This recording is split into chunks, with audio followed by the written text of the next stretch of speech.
मुलांनो, आज आपल्या मराठी वाचनाचा दिवस 11वा। आजचा नवीन शब्द आहे अननस। कोणता? अननस। नवीन शब्द कोणता आहे?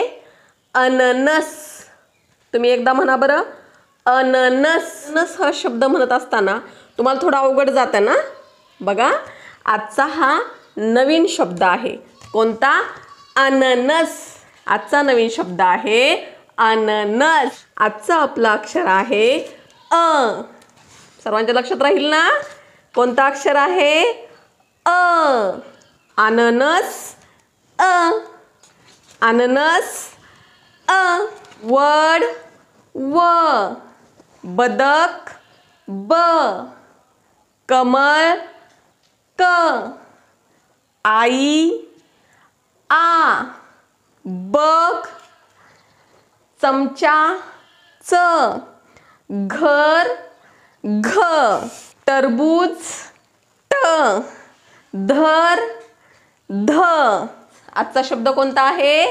अननस। आणि आजचा अक्षर कोणता आहे? अ। बघा, आजचा अक्षर कोणता आहे? अ। आणि आजचा शब्द कोणता आहे? अननस। आता आज मी इथं काही अक्षरं लिहिलेली आहेत। आता तुला जे अक्षर आवडत असेल, तुला जे पण अक्षर आवडत असेल त्या अक्षरासमोर एक रेष मारायची आणि त्याचा उच्चार करायचा। धर। छान। अजून त्या अक्षराचं तू वाचन करणार आहे। वाच बरं। वा। वा।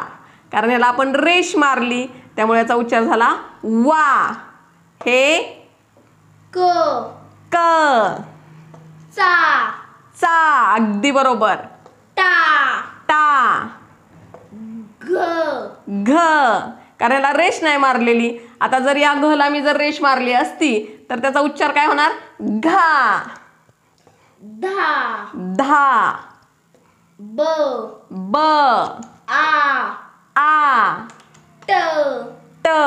अगदी बरोबर। आता इथं बघा, मेघने वाला रेष मारली, त्याच्या पुढे आपण एक अक्षर जोडू। मग याचा काय शब्द तयार झाला? वा ट क ट। झाला की नाही शब्द तयार? आता इथं आपण जोडूया व। काय शब्द तयार झाला? चा व। आता इथं ट च्या पुढं रेष आहे, या ट ला आपण एक अक्षर जोडूया। कोणतं बरं अक्षर आपल्याला जोडता येईल? ब। टा ब। जसं घला आपण ट जोडला तर काय शब्द तयार होईल? घट। इथं दहाला आपण कोणता शब्द जोडू शकतो? व। बघा, आपण दहाला व शब्द जोडला तर इथं काय शब्द तयार होईल? दहाला व हे अक्षर जोडलं तर कोणता शब्द तयार होतोय? धा व। अशा पद्धतीने आपण काही शब्द या बोर्डवरती लिहिलेले आहेत ते आपण वाचूयात। वाचन मराठीचं सर्वांना समजलं ना?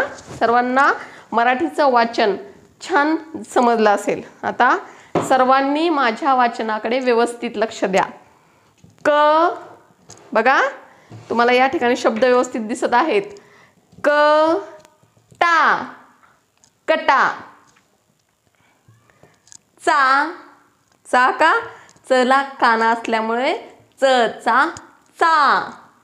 चा ट चाट। चा क चाक। बा ब बाब। का ट काट।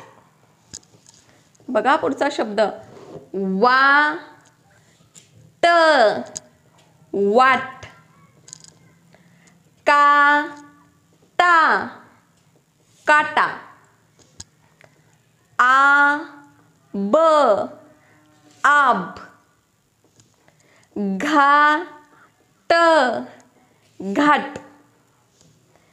का वा कावा. धाव, धाव. घाट, घाट. वाच, वाच.